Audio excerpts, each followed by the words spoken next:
بیٹے نیچے آ جاؤ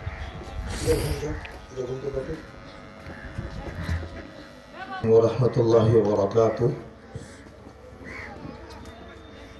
موقع ہے نہیں کچھ بات تفصیل سے کرنے کی، جو صرف 3 باتیں عرض کرنی ہے، لیکن میں اس سے پہلے کہ آپ سے گفتگو کروں، ان بچوں کی شروعات جس کلام ربانی کو یہ اپنے سینے میں محفوظ کرنے کا عزم لے کر بیٹھے ہیں، ہم چاہتے ہیں کہ اس کا آغاز ہو جائے۔ اس کے بعد پھر انشاءاللہ 2-3 باتیں ہوں گی، پھر مولانا کی دعا ہو جائے گی، اور انشاءاللہ ہم لوگ جو ہے دوسرے کاموں میں مشغول ہو جائیں گے۔ تو بچوں میں جو پڑھوں گا آپ میرے ساتھ وہ پڑھیں گے، ٹھیک ہے؟ اعوذ باللہ من الشیطان الرجیم،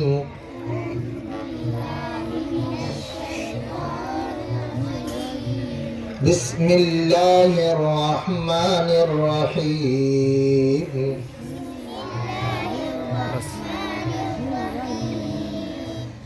رب اشرح لی صدری ویسر لی امری واحلل عقدۃ من لسانی واحلل عقدۃ من لسانی یفقہوا قولی، رب زدنی علما، رب یسر ولا تعسر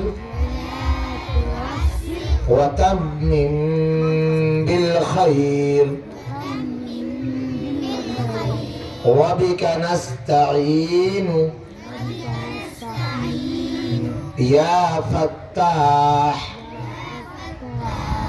رب زدنی علما۔ بسم اللہ الرحمن الرحیم،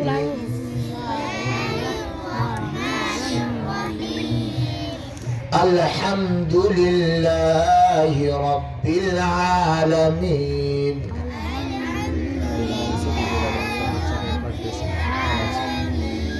الرحمن الرحیم، مالک یوم الدین، ایاک نعبد و ایاک نستعین،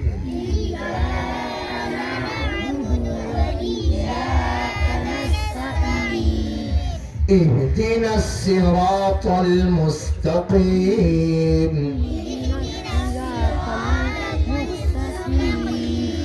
صراط الذين أنعمت عليهم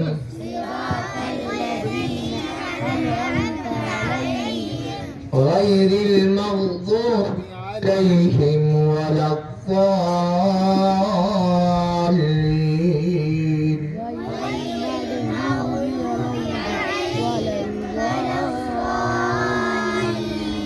آمين۔ بسم اللہ الرحمن الرحیم،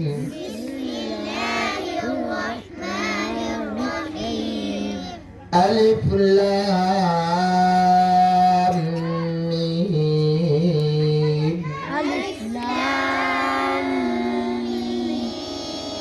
ذلك الكتاب لا ريب فيه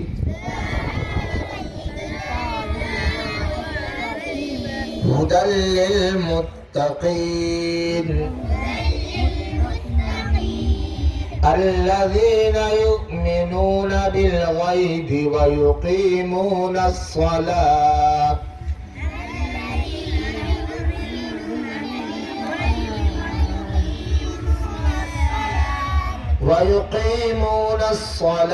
ومما رزقناهم ينفقون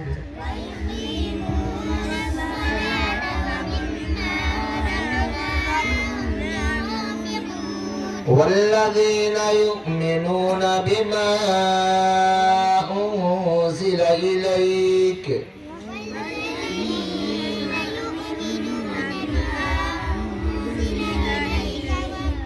بما انزل الیک وما انزل من قبلک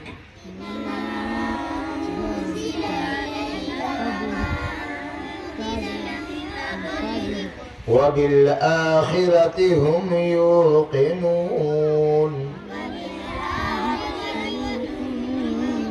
وبالآخرة هم يوقنون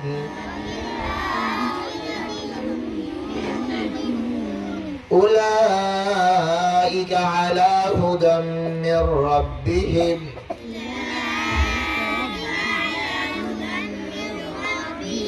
وأولئك هم المفلحون.